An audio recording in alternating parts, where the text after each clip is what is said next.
Suit up, strap in, warm the tires, and leave on yellow. Time for the MitsuTimes podcast, presented by MitsuTimes.org, the home of the fastest Mitsubishi cars. With your host, Josh. Hey, what's going on, guys? It's Josh with MitsuTimes. Today, our guest is Keith Lafort. He is the owner-operator of BeanFab. How are you doing today, Keith? Good. How about you?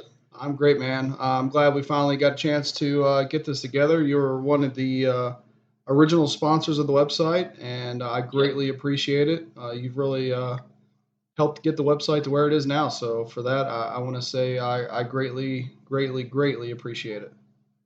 Glad to be a part of it. So can you give us the backstory, how, when, and why BeanFab got started? Sure.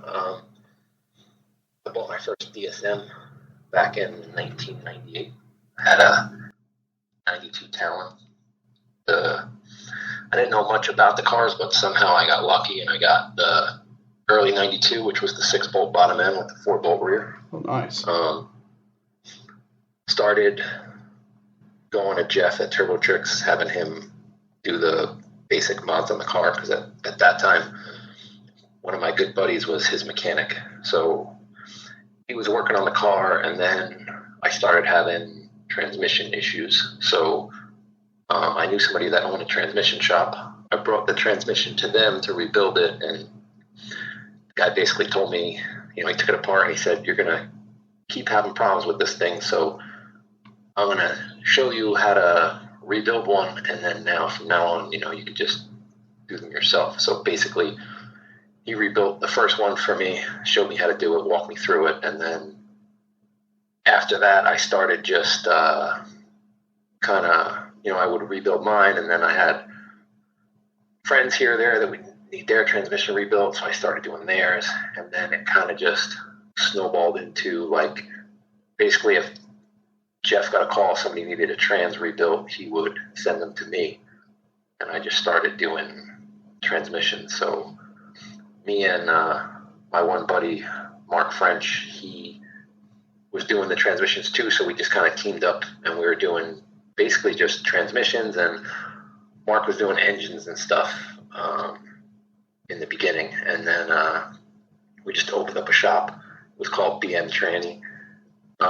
We did that for a couple of years. We ended up getting an all-wheel drive dyno, and this was... Oh, shit. Yeah, we had an all-wheel drive dyno, and this was back in the, VPC, AFC days. So in the early days of, guys were just starting to run, Haltech and stuff. This had to be probably around 2001. So then I basically was doing just transmissions. I mean, at one point I was probably doing 6 to 8 a week. Oh, man. Yeah, I was doing a lot of them. Yeah. So he was doing the tuning. Then we brought in, we brought in a kid that was a customer, had him start working for us, and that was Junior Barrios, who's now Junior Tune, does all the Subarus. So Junior and Mark started tuning the cars on the dyno, and then Mark kind of started taking over the Mitsu stuff, and Junior started really branching out with the Subaru stuff. Okay. And then after about a year and a half after that, we outgrew the shop. Jeff had outgrown his shop, so we decided to just get one big shop. So, Jeff probably had about a 20-something hundred square foot shop. We probably had around a little under a 2,000 square foot shop, and we ended up finding a shop that was about 6,500 square feet, and we ended up renting that, and we just joined, all three of us, and then at that point, BM Tranny, we just used the name Turbo Tricks because Jeff had already had that, so we started that. That's when we bought each one of us had an Evo back then. This was 2003, so we each got the Evo when it first came out, so nobody kind of wanted to give up their daily to make a race car. So we decided to buy another Evo and just turn it into a full drag car. So we ended up finding a used red Evo on eBay in Chicago, and Mark and I flew out to Chicago, drove it back, and then so this is probably in February of 2004. So we flew out there, drove the car back, and then within a couple of days, we just started tearing the car apart. And we basically tore it apart, sent it out to get caged. They did a 9-second cage parachute. Then we got the car back. We sent it out to get painted, which was, we had it done in that Candy Tangerine House of Colors paint, which, if anybody ever followed that car, that paint. And then put the whole interior back together, built the whole car, and by some point, I believe by like the end of May, we were making passes. So within 3 months, we basically built that car, caged, painted, everything. And then so at that point, I want to say like mid-11s was probably like the fastest Evo. And on that car's first full pass ever, it went 10.9. Wow. And then we ended up, over the next couple of weeks, we kind of chipped away. We got it down to about a 1050 without nitrous. This was back when, if you were running like 31 pounds of boost, that was like, that was a lot. Insane, yeah. So then we got it down to about a 1050 just on boost, and then we ended up, we hooked up the 4-port kit at that point, and then probably a couple weeks later, we went 990s. Jeez. So it went from like 1050s. I think the first time we hit it with nitrous, it went 10.1. And then, the next week or two, we just slowly chipped away, and we got it out down to about 990s. And then by July, which was only 2 months later, we went like a 970. And that was kind of like, the car progressed really fast from there. But then after that, it was hard to actually make any more progression. It took us a while, probably the car was around like 970s, 960s for a while. This was like 04, 05. And then it wasn't until probably 2008 or 2009 that we finally got it to go 890s. So at that point, we had our shop car went 8.9 at 160. And then we had built a customer's car, a kid named Brandon Millman, and he went 879 at 160. So at that point, that was one of the fastest. So at that point, there was only a handful of 8-second Evos. We had 2 of them. Definitely a big pioneer in the platform. With the Evo stuff, yeah. Jeff was a huge pioneer with the DSM stuff. He had started in the mid-90s racing his. Jeez. Yeah. So then later on, when it got to like 2010, 2011, everyone started kind of going their separate ways. And then it was just me by like 2013 or 2014, which is when I started, BeanFab, basically. Okay. So then I got more into the fabrication. I was just doing transmissions for a long time, and then I kind of just branched out. I wanted to do, because I was always doing fabrication. I started doing fabrication in probably 2002, 2003 or so. So I was doing transmissions and then a little bit of fab work. And then when we went to the big shop, Jeff could fabricate, I could fabricate. So the two of us, when I wasn't doing a transmission, between me and him, we did all the fab work.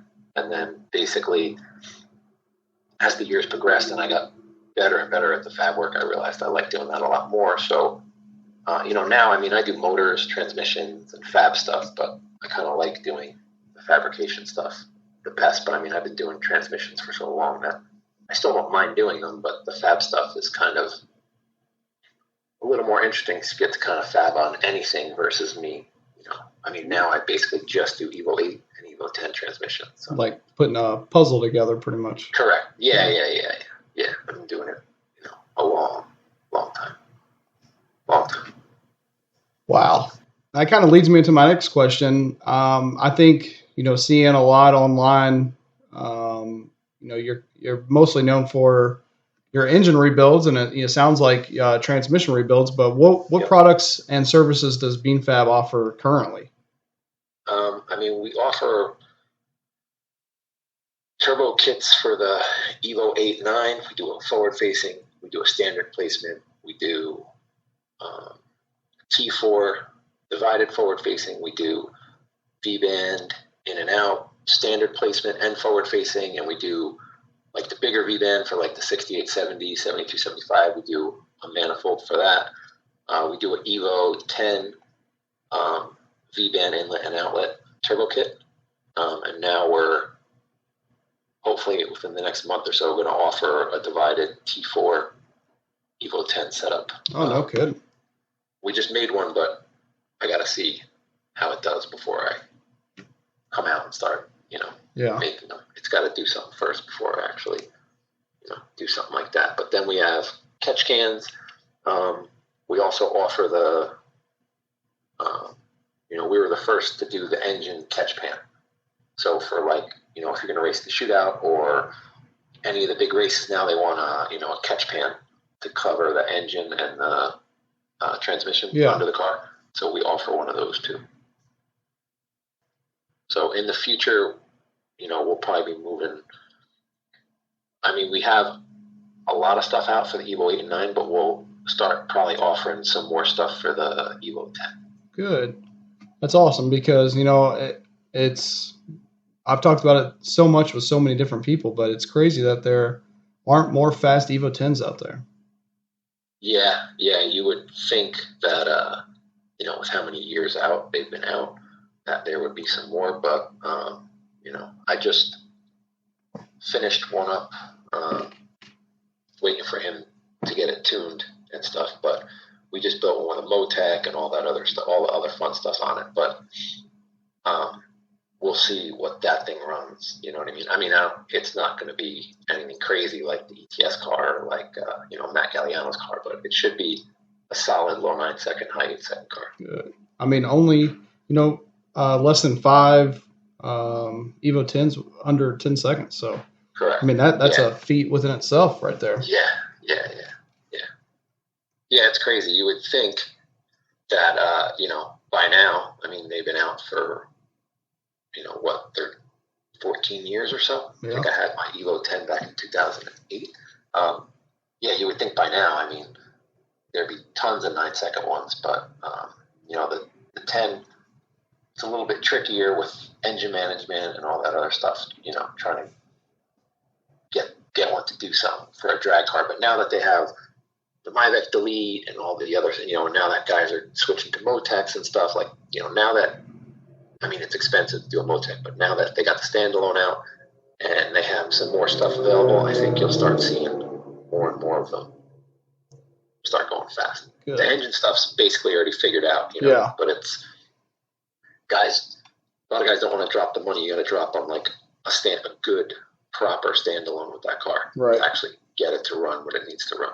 Instead of fighting a stock ECU. Yeah, and Josh Redden was talking about that they are in the works for a plug and play for the Haltech Elite. Yeah, that'd be great. Yeah. And, they need, something like that. I mean, the Motec's plug and play, but it's, Motec's great, but it's bucks, and when you go by the way the usual Evo and DSM guys are, they're used to like the AM, it's a little over $1,000 and they're good to go, versus the Motec, which stings the wallet a little bit compared to the AM. I mean, it's a much better standalone, but and you're gonna pay for that. That's what you see a lot online is, well, if the 4B11 is better, why don't we? The 4B11 is supposedly the better engine. Why don't we see faster cars?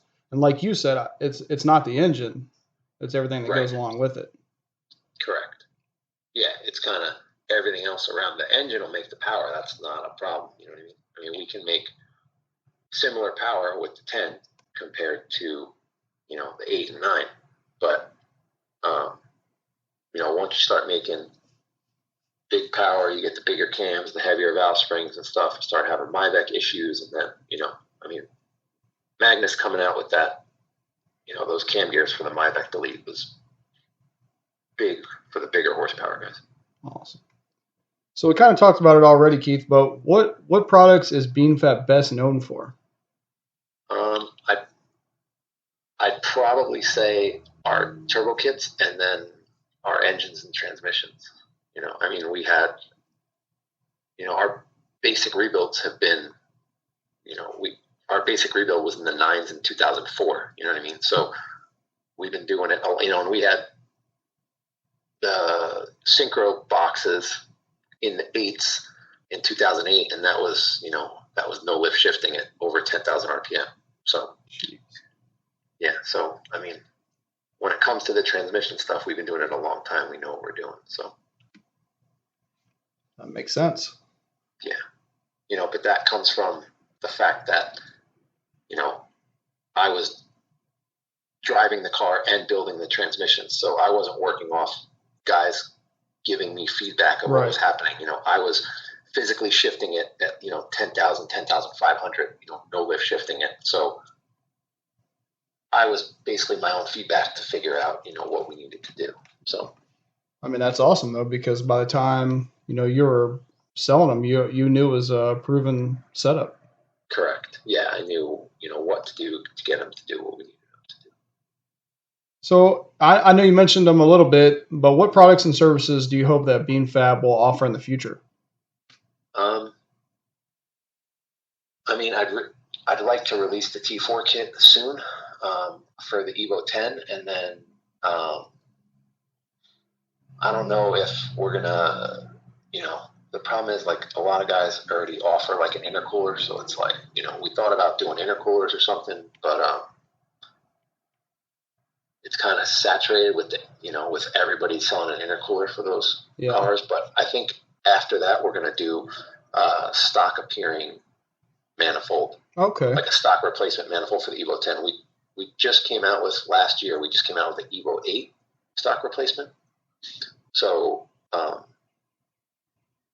think the next thing will be the Evo 10 stock replacement. So what? I know that we kind of went back through the history, but why keep focusing on the Evo platform? I guess it's one of those things. I've had a 4G63 since 1998. I mean, I have an Evo 8 drag car now. The old orange car is gone, but I built a complete new car. And I was daily driving an Evo 8 up until, just a couple of years ago. I'm actually thinking about getting another one for a daily, but I've just always had a soft spot for the 4G63. So, I mean, when it comes to fab stuff, I'll fab on any car. I have, I do Hondas, I do, slingshots, I've done motorcycles, right now I'm putting a Coyote swap with a 6R80 trans in a Cyclone, keeping it all-wheel drive. Oh, wow. So, like, I'll do fab, on anything. But when it comes to actual mechanical work, we only do Evos. That's it. So when it comes to we're specialty when it comes to mechanical. So if you need your engine built, transmission, timing belt, anything with an Evo, that's all we do. So I'll only take in mechanical work for Evo stuff. But when it comes to fab stuff, we'll fab on any car. Okay. So with so many fabrication shops, especially in the I would say niche Mitsubishi performance world, what is it that makes BeanFab different? So it's, we've been doing it a long time. So it's basically like attention to detail. Like everything has to be neat, look a certain way. I mean, if I do something and I don't like how it looks, I won't just push it out. I'll just, I'll redo it. And if it means spending twice the time and still getting the same amount of money, that's, it's what I won't let it leave the shop until I'm happy with the way it looks. So even if it comes to if I'm doing a manifold, I don't like the way a runner looks, I'll cut the runner back apart and redo it just so it, it looks how I like to look. Same thing with intercooler pipes, everything's all tacked up. I'll take a look at it. If I don't like how one thing looks, I'll cut the pipe back apart, and I'll redo it. If it means spending an extra 3 hours, I'll just,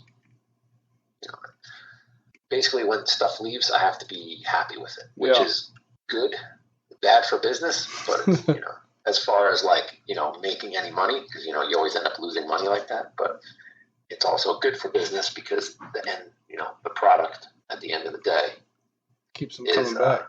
Yeah. So, cleanliness and attention to detail. If you see any of our builds, you'll know. I mean, it's all the little stuff, how we mount stuff, the way all the hose clamps point the same way, like just little stuff, how everything lines up, everything, when you see one of the cars we've done or something we fabricated on, it's, the intercooler is not a little bit crooked, everything's level and, the way the pipes are routed, everything makes sense, Definitely, it's the details that people notice. Correct. And since we actually race and everything else, when we usually make a turbo kit or something, it's easy to get on and off because we think of all that stuff because we, You're actually out there doing it. Exactly. Yeah. Yep. Yeah. Basically, my thing is like, if we have to take it back apart, then, do we really want something that's going to be, really hard, to take apart, even if we're working on somebody's car, the guy, Albert, that works with me, I'll just, same thing, tell him, remember that at some point we might have to take this car back apart. So, whatever you're doing, don't make it so that, it screws the next guy because the next guy might be us, So, right. Yeah, some guys will just, send a bolt home and cross-thread it or strip it because, they're just tightening it and they're not going to take it back off, Right. But you never know. You could Put be the next guy RTV instead of a gasket. Yeah. Yep. So, Keith, if somebody out there, they're listening and they have, let's say, an Evo, and they want to make some more power, but there's so many different people out there telling them a million different ways to get started, what would your advice be for that person? Well, I guess it depends on what mods they have now and how much power they want to actually make. I mean, if we're talking about like a bone stock Evo, that recipe's pretty tried and true, which is basically, exhaust, air filter, like a Grimspeed boost solenoid, cams, and a good tune. I mean, that's, in my opinion, the cars were always the most fun when they were all the bolt-ons. Right. For me, at least, every Evo I've had that's been a daily has had a stock turbo. I've probably had 4 of them. I've never put anything bigger than a stock turbo on them. Did all the bolt-ons. Because that could be a mid-11 second car on pump gas, which is fun for the street. I mean, the big turbo cars are fun if you're doing a lot of highway. You know what I mean? But if you're just cruising and you're like light to light and stuff, nothing beats the quick spool of the stock turbo. Yeah. I mean, if you're doing a lot of highway and you want to do rolls and stuff, then the stock turbo is really not going to be what you want. You're going to want to do like a turbo upgrade. But, I usually tell people I know guys are making some good power with the stock computer and all that stuff, but I usually tell guys, once you do a turbo kit, and you're making, like 500 something horsepower, I just tell most of my guys at that point, just put a standalone in it because, if whoever's tuning your car knows what they're doing, it'll run good, because a lot of people complain about cold start, drivability, with a standalone, but that's basically all the tuner. So you get somebody that's good and can tune those cars, it'll start in the winter on E85, it'll start on pump gas when it's 20 degrees out. If whoever's setting up the cold start knows what they're doing, the drivability will be good, but you're not going to have the weird stuff that you see with a stock ECU where, one pull it makes this much horsepower and the next pull it's down, 30 wheel horsepower. Yeah. I mean, it's going to make the same power every time. So the most consistent the car is going to be is, going to be with a standalone. I mean, that's how I feel. I know other guys are going to argue that stock ECU will make the same power and this and that. But if you notice, all the fast cars that run consistent, they all have a standalone. Okay. So I know we talked about a couple of Evos that you've had in the past, and possibly some more in the future. Is there a shop car right now? Yeah, I have. So the shop car is a basic setup. So, when we had the orange car, that was like big GT42, 74 millimeter turbo. And I mean, it was gutted. And so I had my one GTSM back in the day was a very just simple setup, 35R and Haltech and just a basic street car, full interior. And that car went 10.0 at 145 back in 2005 or so.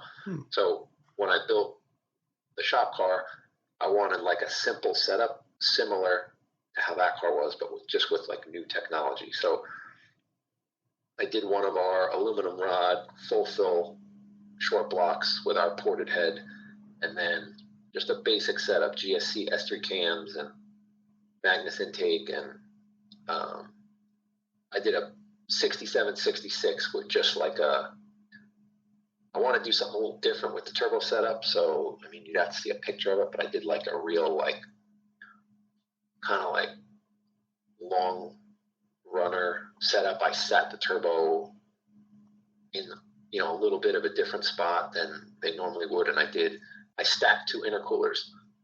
And I did, basically it's 2 3.25 thick cores. So it's a 6.5 inch thick intercooler. Okay. So I did a shorter intercooler, but really thick, and I sat the turbo over the top of the intercooler. And then I moved the radiator to the back of the car. So the engine bay everything's tucked. I built a custom harness for it. So everything's super clean. It's a backdoor intercooler. The intercooler pipe comes right out of the back of the intercooler, goes right into the throttle body. And everything's all Vangin clamped, and it's super clean, and the engine bay looks almost empty without the radiator and all that stuff in there. And then it's the stock graphite gray, but I had the clear coat matted, so it's basically like a matte stock graphite gray. It's like a battleship. Yeah, you'd have to see it. It's like the stock graphite gray, they just matted the clear, and then it's got a full interior, and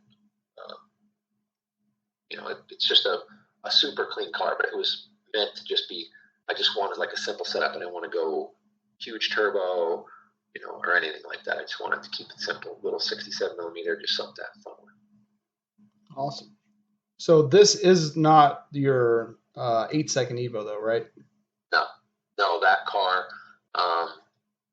back in probably 2011, we parted that out and sold the shell. The shell is actually still floating around. Last I remember, somebody in New York had it. They put it all back together. Then it was a low 9-second car at that point. What was the setup on painted that? It black. Oh, okay. When it went 8. Yeah. It was a 2.1 liter, a full fill, GT42, intercooler, AM V1, just a basic. I think it weighed 2,650 pounds or something. Dang. Had Lexan, drag wing. That was the first Evo to basically have a drag wing on it. We had a drag wing on it in 2006. So back in the Englishtown days, when Englishtown was huge and all the sport compact events were going on, my buddy used to run all the sport compact events, and he had an Evo. So he had a chassis shop do this really nice wing for his Evo back in probably 2005 or so. And he ended up just wanting to keep the car simple and do just a carbon trunk. So he traded us, and he gave us his trunk lid with the wing on it. So, we ended up, that's why back then, if you saw a picture of the car, all of a sudden it had a drag wing on it. And, nobody really had a drag wing on it back then. But now, you see a lot more Evos with them. Okay. was a kind of a similar setup to what everyone was doing back then. You know, just the GT42, and everyone usually had like an AM on it. But just old school technology, HKS 280s, and stuff like that. I think we ended up at one point putting the old FP was like the 5R and the FP11 cams, the big cams. We had those in for a while too. Because at that point we were revving to 10,500 in those cams. Just wanted RPM. So this 8-second car, this wasn't the gray one with the carbon doors, was it? No, that was our customer's car. Okay. That car went 8.7. That was basically a completely they basically had the same setup. Okay. The gray one was a little bit lighter because it had the carbon doors, and it had, I think it had a carbon bumper, had a carbon doors, but it was a similar setup. GT42, 2.1 liter, AM. It had all the same stuff. Gotcha. So obviously, huge background in Mitsubishi cars. Obviously, very well known for the orange car and obviously the 8-second car. Correct. Also very well known for the 4G63 FD RX7. Yep. Is there any other cars that you want to talk about? I'm trying to think. So we had the orange Evo, which at the time was the world's fastest when it first came out, and then that was the one that went 890s. Then we had Brandon's car that went 870s. That was the gray one. Going back to probably 2008 or 2009, at that point we had multiple. That was when everybody started really pushing pump gas. So we had multiple 1070, 1080, just 93 octane pump gas street tire cars. And then trying to think, we had some, I had some back in when flex fuel first started becoming a big deal. I had some guys.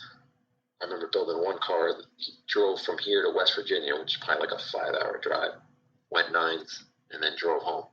So that was cool, like a street car going 990s. Yeah, definitely. Back then, driving it, not driving it an hour to the track, driving 5 hours to the track, driving it back. Then around that time is when I decided to do the 4G63 and the FD RX7.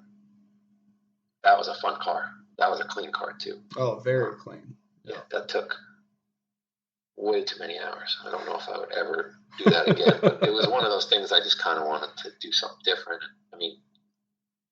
I've been talking about doing that since probably 2005 or 2006. It took almost 10 years for me to actually, finally end up doing it. But it took, that was. When you were talking about your attention to detail earlier, that's the first thing that popped into my mind was the engine bay of that 4G63 FD RX7. It's just absolutely flawless under there. Yeah, that took, same thing. I kind of had it in my head how I wanted it to look, and then, it slowly started taking shape. So, and now it's kind of ironic that I share the shop with guys that all they do is FD RX7, but only rotaries, Right, so yeah. It's like blast, that was the thing, if any RX7 guy saw that car, they got upset. Everybody else loved it because it was a cool swap. But definitely. RX7, the diehard RX7 guys, they got very upset that I took the rotary out. Although ironically, I didn't take the rotary out. I bought the car as a roller from Texas.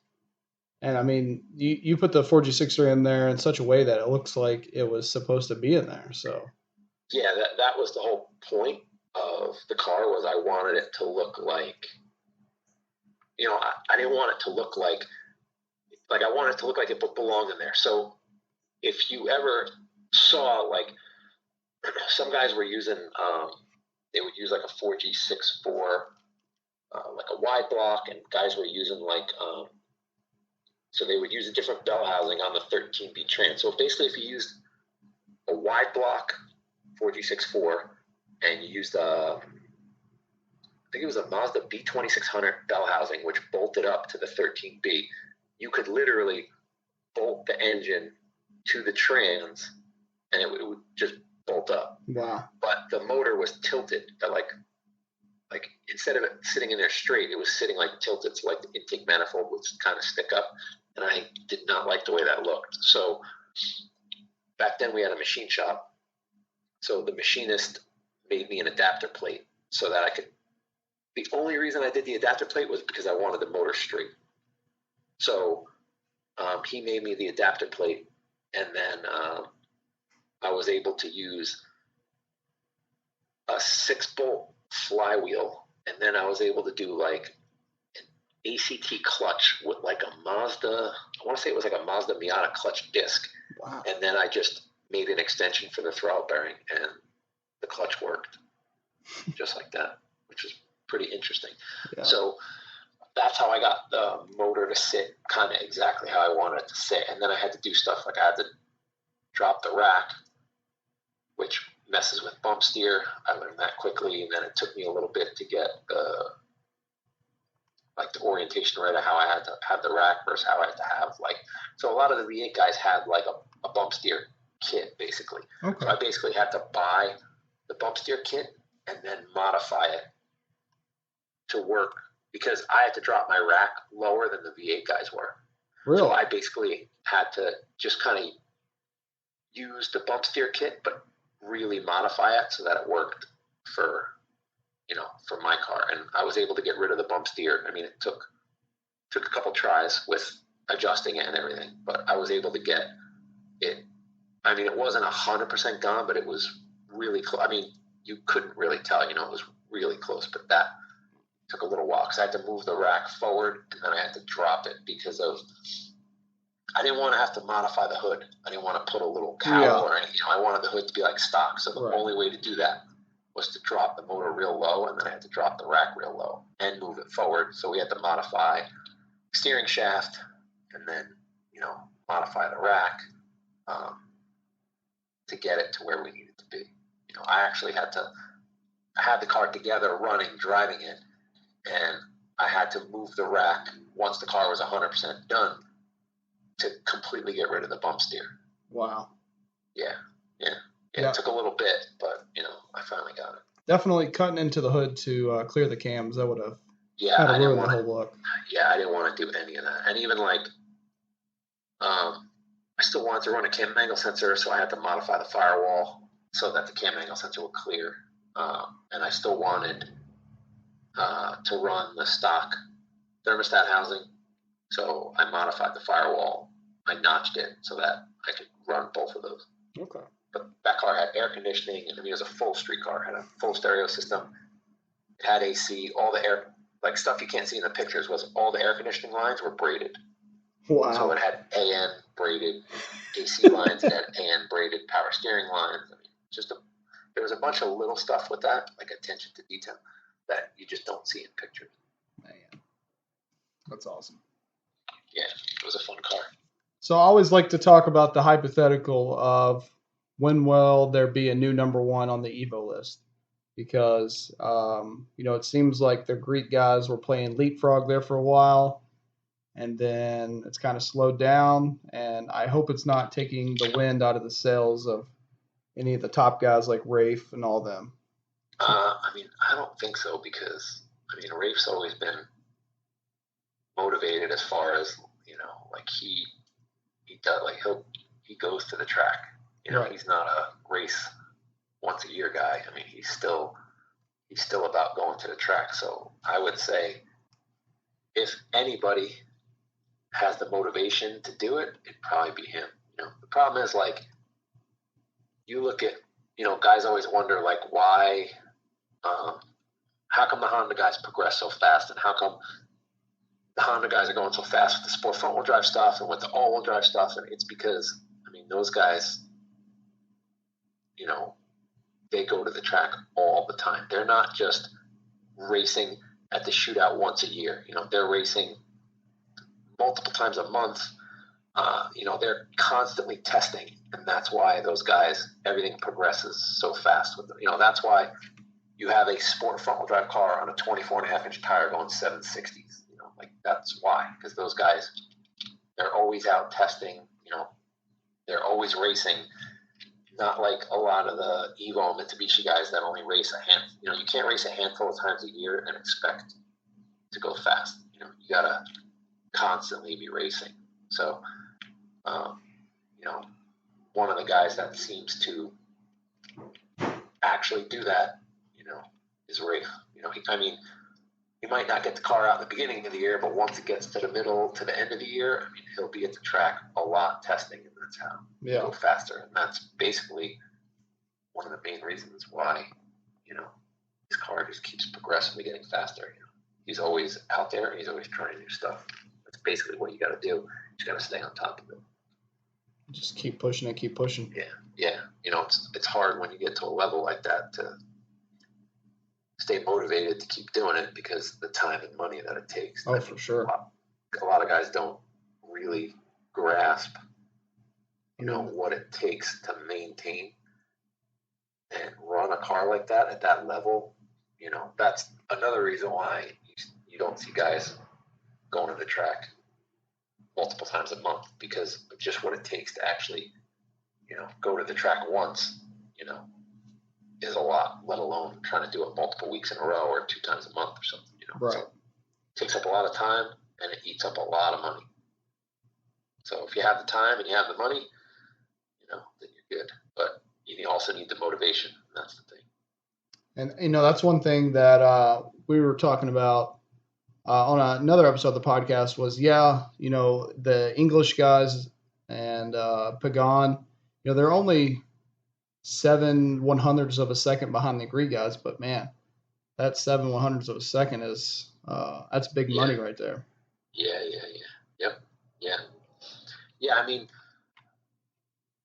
The thing for me is, if you look at what the English guys did with the turbo they had and everything, that's what's super impressive, is if you actually, that car was, I believe, on a 7685. And if you just kind of think about the turbo they were on, the time they ran, and they did it multiple times, backed it up.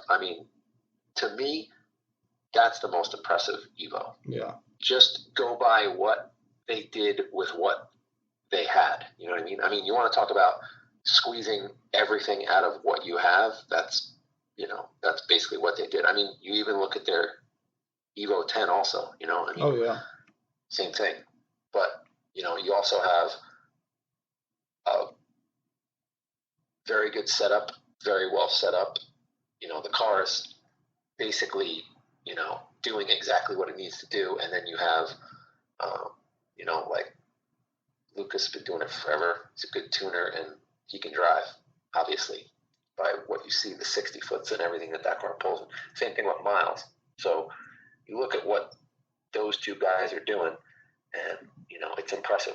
They're not just doing it with the Evo 8, they're doing it with the Evo 10. And then, they're even into the Honda stuff. And, to me, that Evo, their Evo their Evo 8 is the most impressive one to me, just based off the setup and what they got it to run with, with what setup and how consistent it was. Yeah.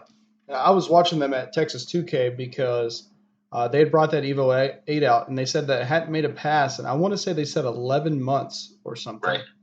And it ran a 7.9 off the trailer. Yeah. That's insane. Yeah.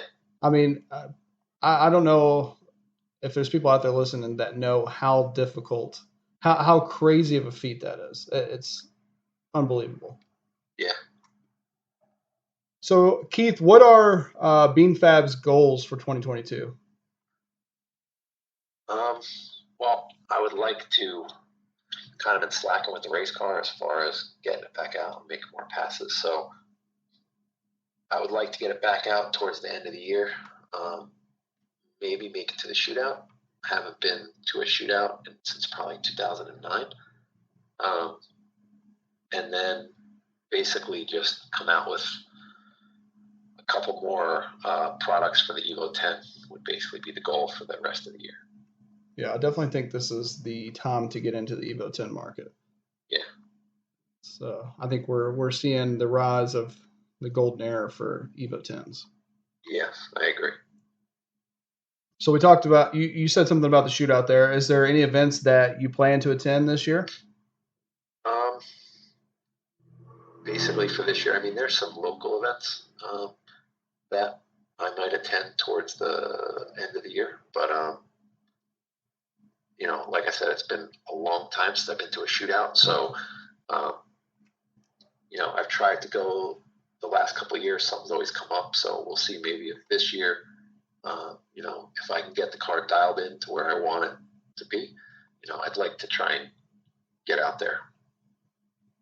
You know, I've been to probably 6 or 7 shootouts, but, you know, never a gap like this, you know, 12 years or so. It should be crazy this year with the addition of, you know, the invite of the Hondas and Yes. EcoBoost, yep. A90 Superclass. Yeah, it should be fun. Yep. All right, Keith, I always give an opportunity at the end to give a shout out to anybody that helped get where they are now. Is there anybody that you want to give a shout out to? Yeah, I mean, you know, Marco from Magnus always helped me out answering questions. Sean from Ivytune. I've been friends with him since probably, you know, 1998 or so. And then Evan from Exity was always coming through with clutches for us back in the day. And then trying to think. I think that's about it. All right. Well, Keith, I appreciate you coming on, man, and I love what you do. I hope that you keep doing it forever, and hopefully I'll get to see you at the shootout. Yeah, no problem. Thank you, man. Thanks for having me on. Absolutely. Have a good one. All right, man. You too. Thank you for listening to the MitsuTimes podcast. Check out our Instagram and Facebook for daily updates. Get added to our list by going to MitsuTimes.org and clicking Submit a Slip. Thank you to all of our sponsors.